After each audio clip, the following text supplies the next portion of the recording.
Okay, let me see if I can pound this out in 3 minutes or less. I doubt it, but okay, I got my shock off the KTM500, rebuilt, put back together. I got oil in here. We got the reservoir pressurized. She's ready to go back in the bike. Set the sag the easy way.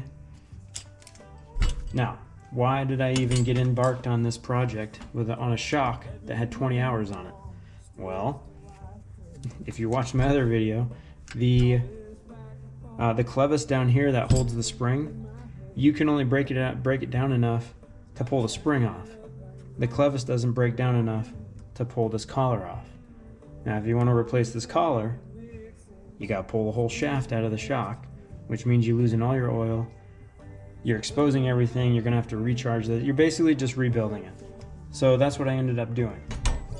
Now, while I was in there, I went ahead and replaced the stock piston band. That is, you just cut it off. It's made out of plastic. Easy enough just to cut it off. I replaced it with a $20, totally worth it. It's made out of metal and it's Teflon coated. Then we went ahead and replaced this piston that goes inside here with a bladder that's inside this housing. I didn't realize this would be so contentious. I did get a bunch of, well, not a bunch, but just a bit of pushback saying that, oh, the bladder is not as efficient as the piston, and, you know, the piston creates less friction. That doesn't even make sense to me, honestly. What I will say is there are benefits to a bladder. And will mere mortals like me and other people who ride on weekends and maybe once or twice during the week, are we going to notice the difference? Probably not. I will say to the friction thing, there's no way that you're telling me that this creates less friction.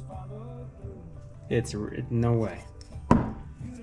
In here, there's just a rubber bladder that's pressurized, and it just flexes.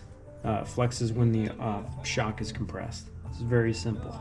Well, I will say the benefit of this to a mere mortal like me and maybe you is serviceability.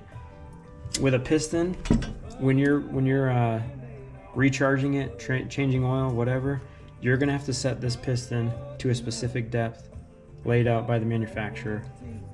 With a bladder, you just charge that bad boy to the correct PSI and you're good to go. Ready to ride.